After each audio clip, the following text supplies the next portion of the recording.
जिंदगी के अलग अलग रंगों की कहानियाँ, छोटी छोटी बातें।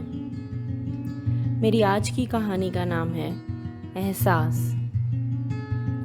निशा अपने 5 साल के बेटे वरुण को स्कूल से लेने पहुंची।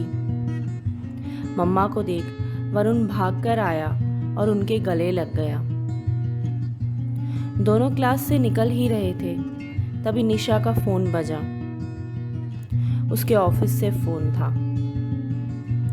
बात करते करते वो स्कूल के गेट तक पहुंची। अब उसने अपना हाथ बढ़ाया ताकि वरुण का हाथ पकड़ सके, पर उसके हाथ में कुछ नहीं आया। घबराकर उसने देखा तो वरुण वहां था ही नहीं। वो स्कूल के अंदर सब जगह उसे ढूंढने लगी। फिर से वरुण की क्लास में गई उसकी टीचर से पूछने, पर टीचर को कुछ भी नहीं पता था। अभी तो गया आपके साथ, टीचर बोली। अब टीचर और निशा दोनों निकल पड़े वरुण को ढूंढने। घबराइए मत, स्कूल से बाहर नहीं गया होगा, टीचर बोली।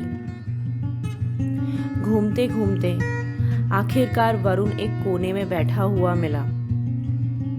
वो रो रहा था। उसे देखते ही निशा को बहुत गुस्सा आ गया और बिना कुछ पूछे उसने वरुण को एक थप्पड़ मार दिया। टीचर ये देखकर दंग रह गई। कहाँ चला गया था तू?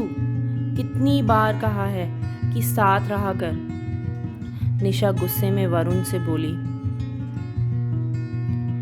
ये देखकर टीचर बोली, अरे आप इसे क्यों मार रही हैं? आपका ध्यान कहाँ था? रोते रोते वरुण बोला, मम्मा मेरी बोतल गिर गई थी, इसलिए रुक गया था। जैसे ही बोतल उठाई और ऊपर देखा तो आप दिखी ही नहीं कहीं। मेरे ऑफिस से बहुत ज़रूरी काम के लिए फ़ोन आया था। मुझे लगा कि तू मेरे साथ साथ चलता रहेगा, निशा बोली। मारने से पहले कम से कम पूछ तो लेती कि हुआ क्या था। अगर आपकी गलती नहीं थी तो वरुण की भी कोई गलती नहीं थी, पर आपने तो उसकी बात सुनने से पहले ही सारी गलती का भार उसी पर डाल दिया, टीचर बोली। निशा को एहसास हुआ कि कैसे उसका डर गुस्से में बदल गया था। सच पूछें तो गलती उसकी थी। उसे वरुण का हाथ पकड़े रहना चाहिए था। गलत न होते हुए भी वरुण ने सजा पाई। वो पहले से ही डरा हुआ था और फिर मैंने उसे मारा, निशा ने सोचा। उसने वरुण को गोद में उठाया और कहा, सॉरी बेटा, मम्मा आगे से हमेशा तेरा हाथ पकड़ के रखेगी। तो ये थी निशा और वरुण की छोटी सी कहानी।